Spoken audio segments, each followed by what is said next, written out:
Hi, hello. Welcome to the episode of Isaiah's Newsstand. It's your host, Isaiah Edwards.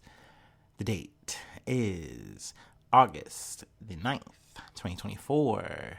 Hopefully this episode finds you well, in good spirits and high hopes. As for me, I'm going to say I'm doing pretty good, but I definitely got to get into it. There's a little bit to blog about. But overall, good day. Happy Friday. Hopefully this energy finds you well. Hopefully your day, your 24 hours has been like less messy, more clean, kind of good. You know what I mean? But yeah, let's talk about it. So work was good. I will say I had a little bit of a mental breaky a little bit. Like it's just one of those things, right? Where y'all know I have my time. I'm by myself. I'm either listening to a podcast. That's usually what I'm doing, or like I'm listening to some music, whatever.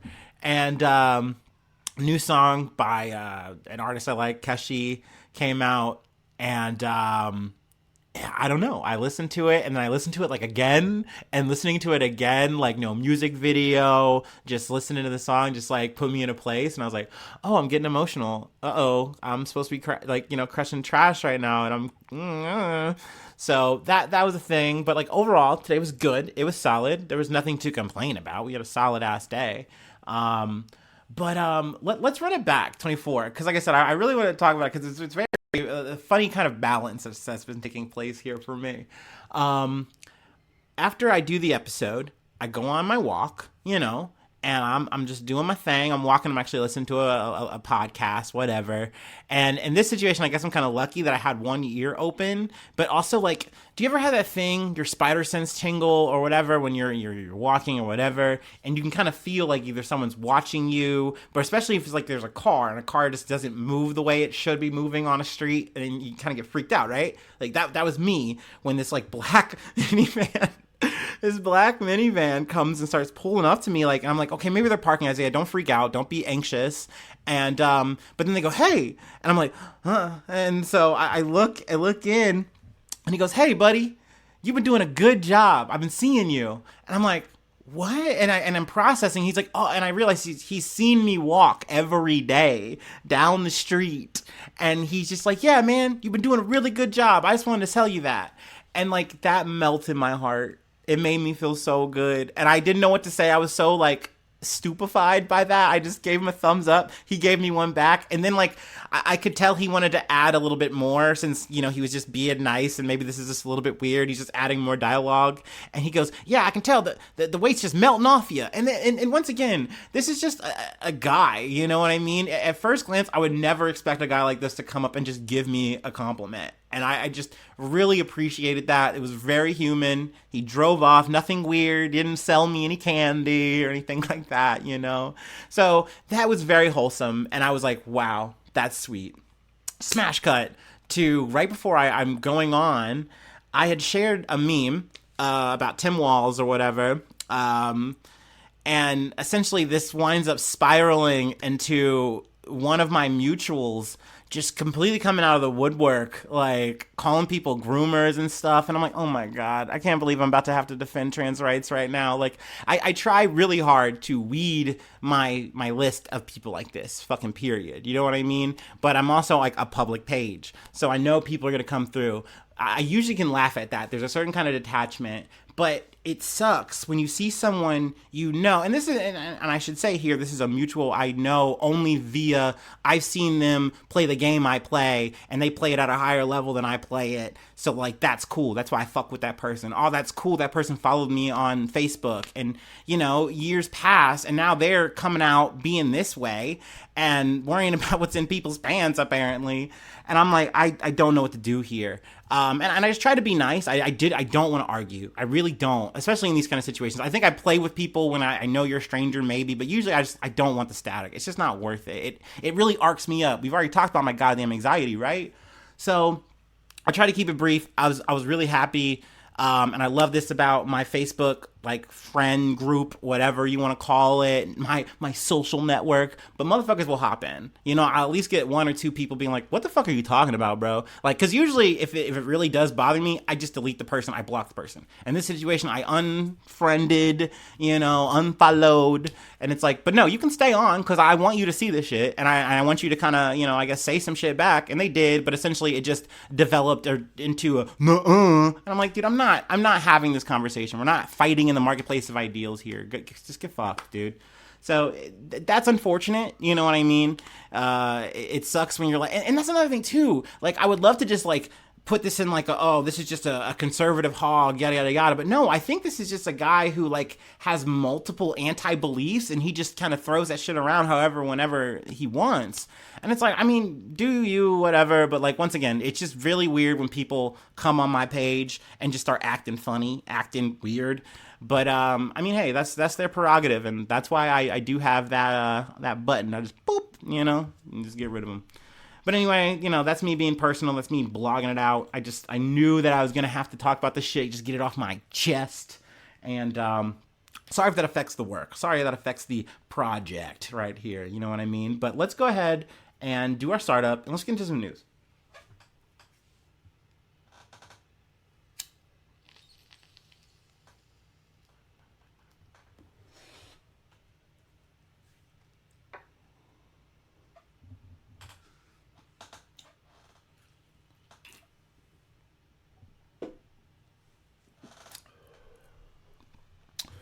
Ooh. Yeah. Okay. From CNN. Brazilian plane crash outside Sao Paulo, killed 61, says airline. A passenger plane carrying 61 people crashed on the outskirts of Sao Paulo on Friday afternoon, killing everyone on board, according to a statement issued by air company Vopas. Dramatic footage circulating on social media showed the plane's fall and its destroyed fuselage in flames on the ground. The company regrets to inform that all 61 people on board flight 2283 died at the scene, Vopas said in a statement, revising the death toll from the initial assessments of 62 dead. There were 57 passengers and 4 crew on board, according to Vopas. So that's already an update at the top. I initially had heard this was 62, so I was like, oh, wait, is there a missing person? What happened? So there's that. Also, I found out reading this article that apparently I think there was like about a group of 10 people that were supposed to get on this flight, but they were like at the wrong gate or something to that effect, and they just couldn't get on. And so, I mean, like, I'm sure if you've got a maker up there, you're thanking them over some shit like that. But flight tracking data shows that the ATR 72-500, a twin-engine turboprop plane, turboprop plane, dropped 17,000 feet in just 1 minute.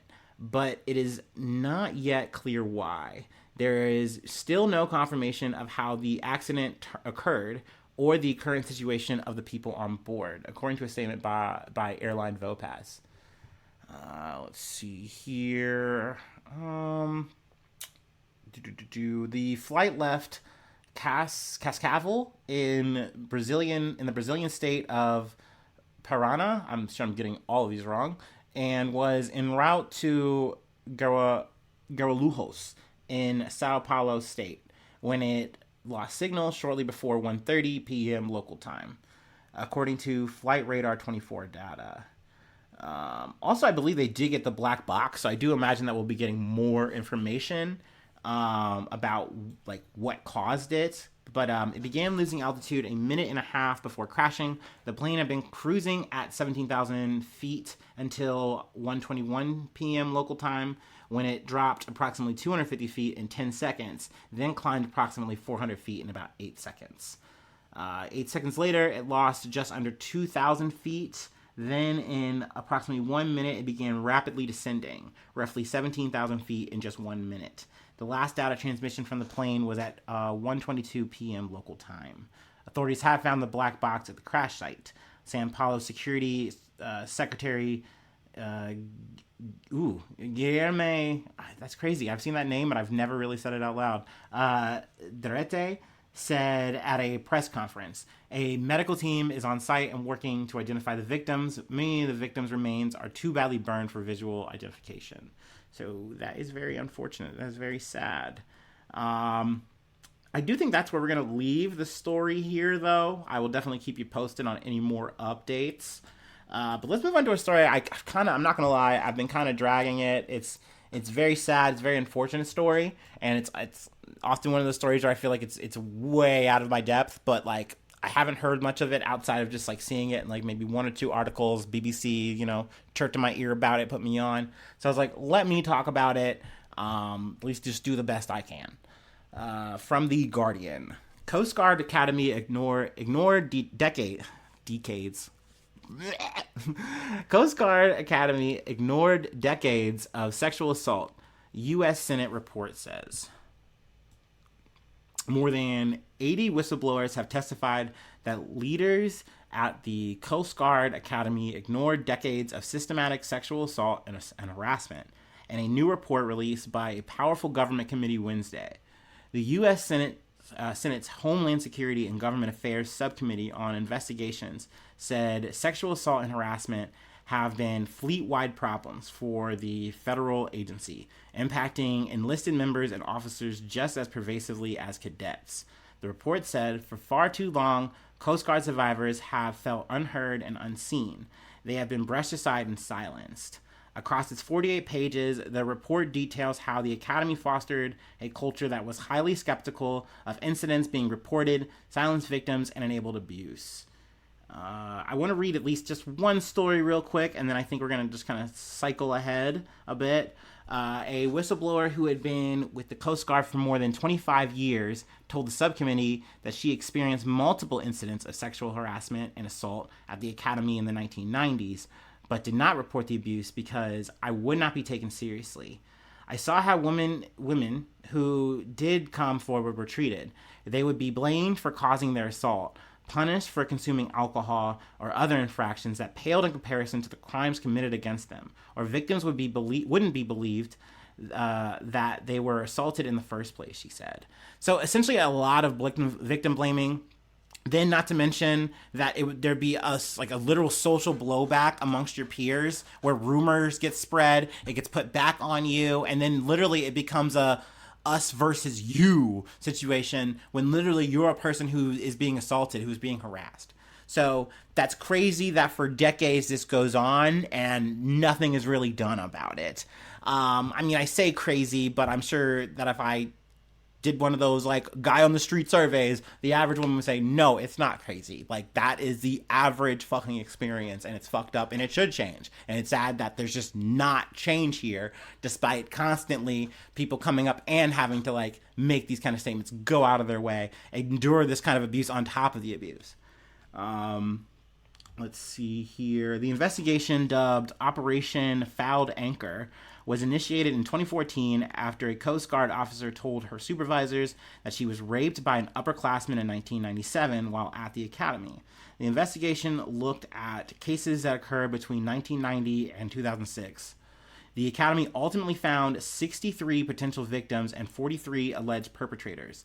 The academy was aware of the allegations against 30 of the 43 alleged perpetrators, but only 5 of those were reported to the Coast Guard investigation unit or to local law enforcement. So, you just see the trickle down of that, and that's terrible. Like, that's not the kind of fucking rates you want to see. Like, these things should at least be investigated and sent to the proper authorities, right? Like, and it's like, no, they're just handled within, and it's like, no, they're not handled at all. So, definitely something that when I saw this, I was like, God damn, that's crazy. I sound so fucking terrible content creator for fucking, that's wild.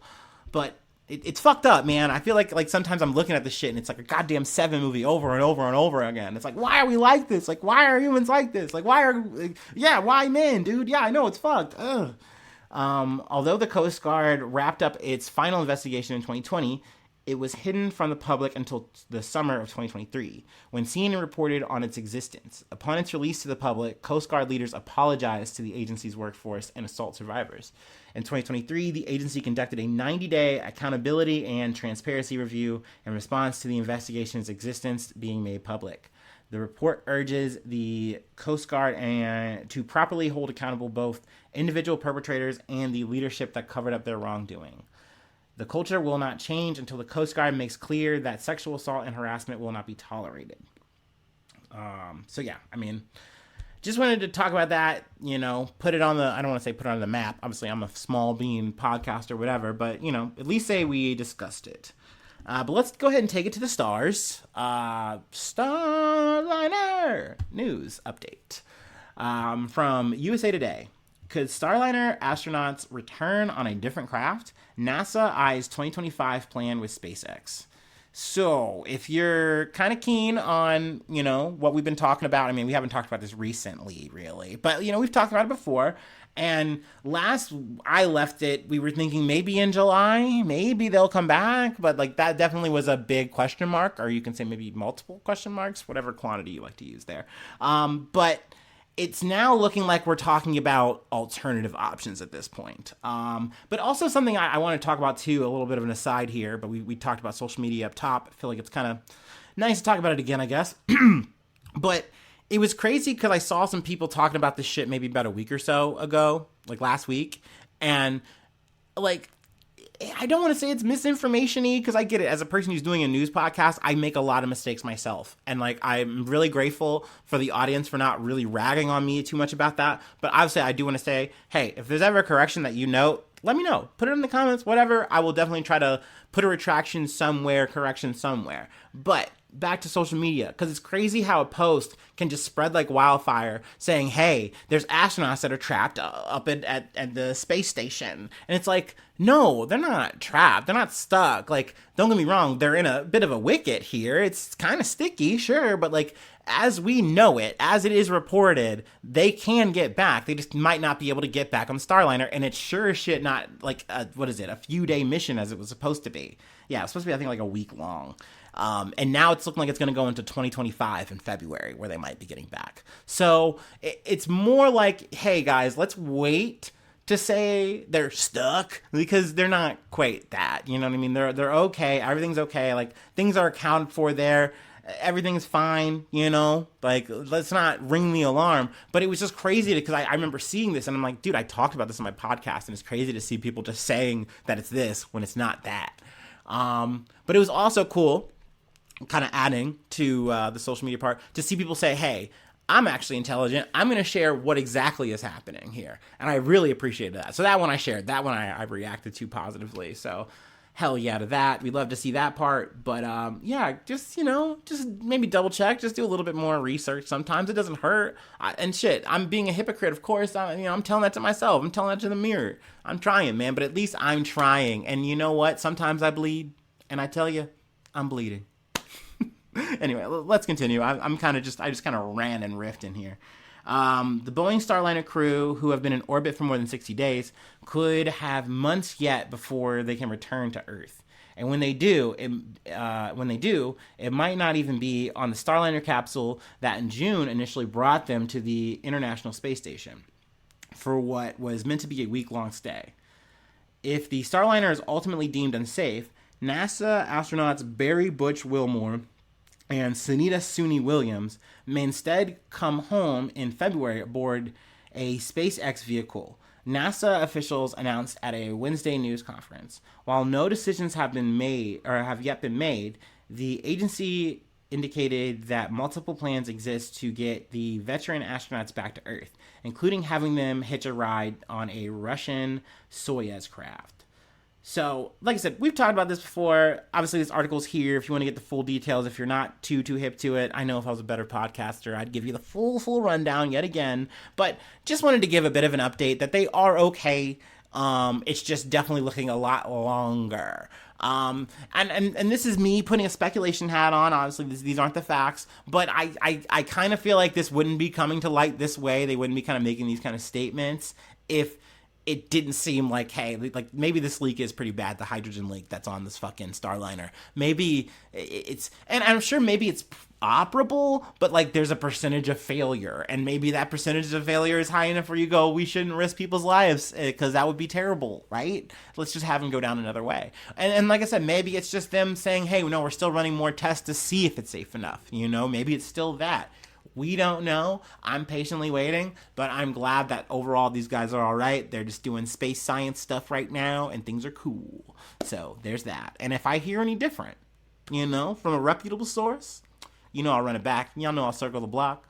Anyway, let's move on. We got another thing and a half to cover. So, you know how I do.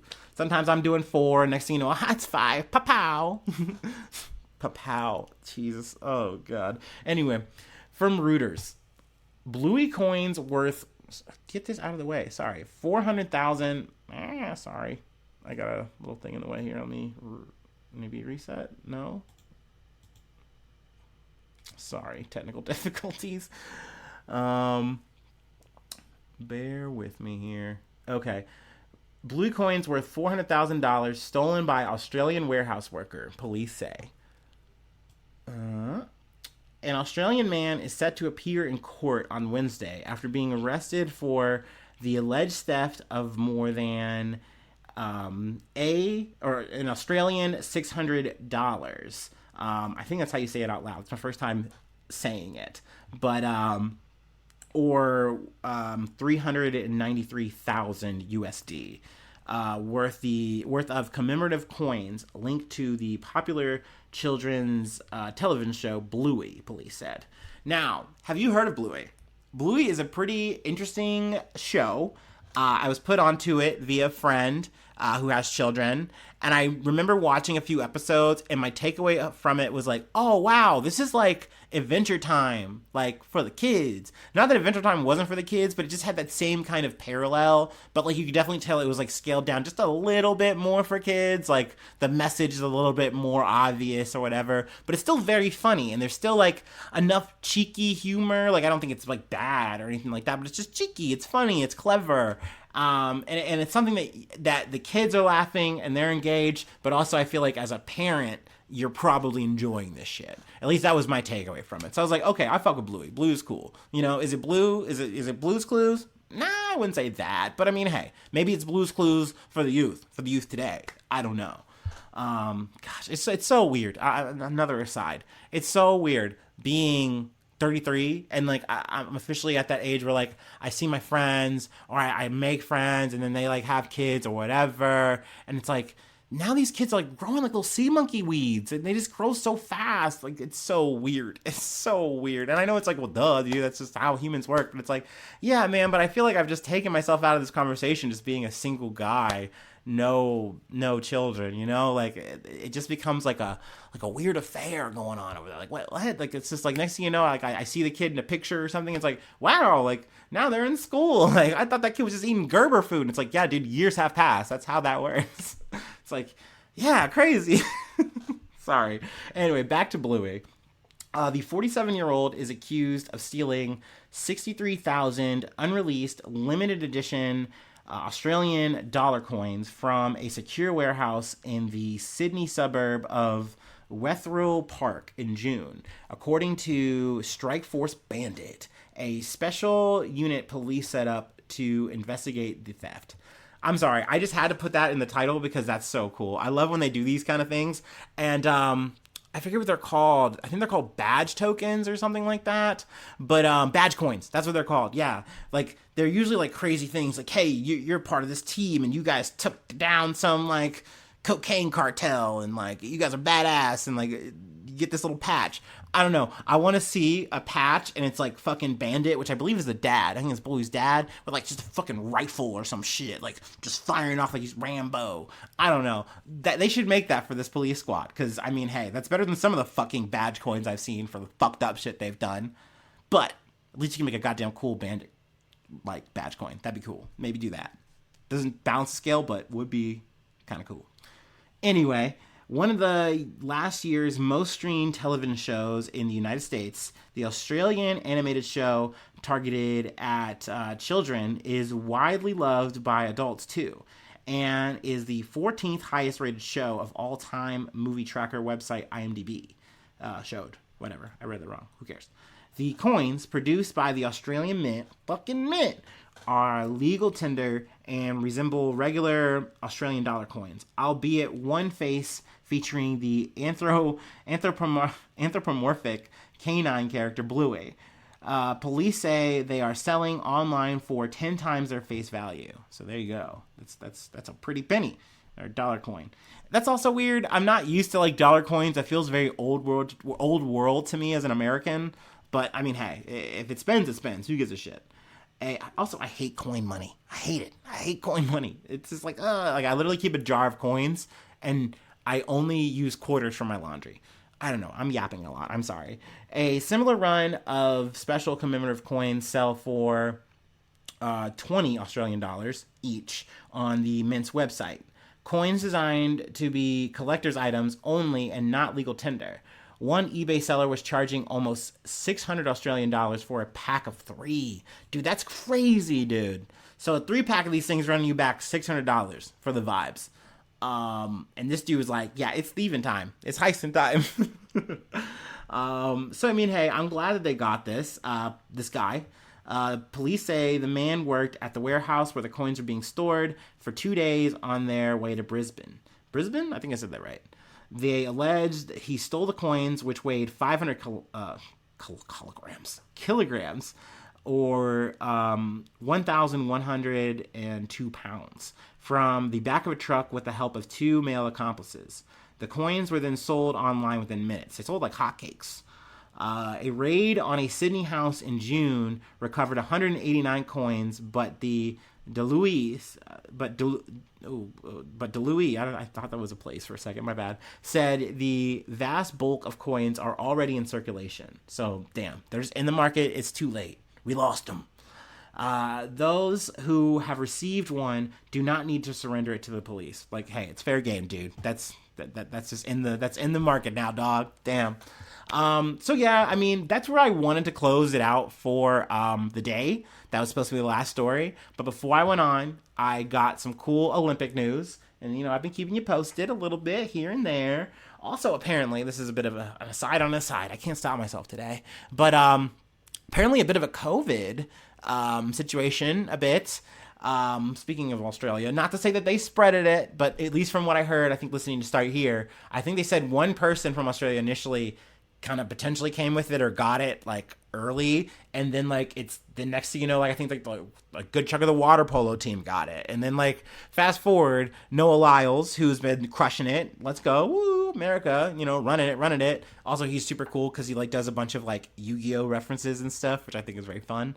But he got COVID. He ran on COVID and got a bronze. So that's crazy. But also crazy that the like COVID conditions are like this, where it's like, no, that's fine. Like, we are fine with you. Even though you have COVID, you can do your thing. This is the Olympics. Just do it. Just run it, dude. Just fucking pole vault. We don't give a shit. But hey, I mean, that's where we're at now. You know, what's COVID? What's that? It's just cold, brother. I don't know, man. Let me not get into that. I'm getting too charged. But anyway, Olympics. I'm going to take my last break. Let's get into it. It's Amin Khalif news, and it's good Amin Khalif news. We love to see it.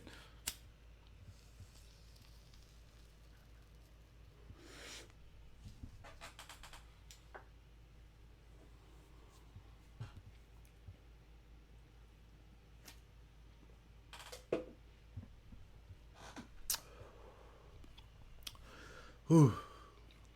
From USA Today. No ads. Boxer Amin Khalif wins gold medal. Algerian is Olympic champion after controversy. Algerian boxer Amin Khalif targeted in a gender eligibility controversy at these games etched her name into the Olympic history Friday night. Whew. She is now a gold medalist. Khalif, 25, beat China's Yang Liu. I'm gonna say Liu, might be Liu, but I think it's Liu, in the women's welterweight finals at Roland Garros Stadium, capping a turbulent experience at the Olympics, which we've covered a bit of. So, happy to see that. Also, it was really cool. I didn't get the picture in the thumbnail. I wish I had. I mean, granted, I didn't put it in for this, but like it just the picture of both fighters with their hands up. Like, that's how it's supposed to be. I will say, I think the fighter she fought before was at least semi, cultural. At least did the thing in the ring of, like, being respectful. So I appreciate that. Or, who cares what I fucking appreciate? I at least like seeing that. Sorry, whatever. But a cool closing of this chapter for Khalif. A good win. Happy to see it. And if the motherfuckers are mad, let them fucking be mad, dude. Let them fucking be weird and mad by themselves, dude. I don't give a fucking shit. Let them go to a Trump rally about it. I don't goddamn care. Anyway, that's where I'm going to leave it. I really appreciate you listening. I know that these are sometimes just open therapy sessions that I'm doing with the internet, and I appreciate you just sticking along. And it's crazy that I'm doing this, and then I'm about to shill to you too. So, like, here we go. Patreon.com/Isaiah News. If you would like to become a newsie today, for that monthly subscription, you help me out. You enrich my life. You potentially enrich this podcast.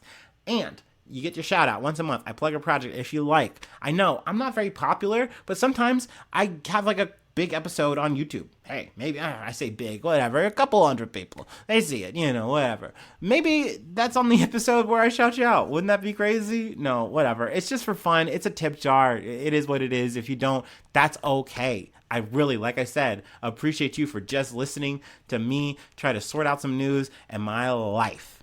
Free ways to hit me up. Send feedback. IsaiahNews1@gmail.com. I will say I rarely check that because no one sends me emails because people don't send emails, They're not Meg Ryan or Tom Hanks. This just isn't that era. But I would love an email if you want to send me one. But free ways to hit me up outside of that. Isaiah, all the things that have Isaiah in it. If there's an Isaiah and it's me, my face, looks like that guy you're seeing right now, then, follow that. Just say what's up there. Hit those DMs up, or you know what my face looks like. You know me. I'm not a KISS member. Okay, I'm out here. So yeah, that's the YouTube. Hit the subscription button, smash that like button. Sharing's caring. Leave a cool comment. Don't be cringe. Don't be cringe, dude. Don't bring that Assassin's cringe to my comments, bro. Just be cool, bro. But yeah, thanks so much for tuning in. Thanks so much for being a friend. And hopefully I see you soon for some more good news. I love ya. Bye-bye. Mwah.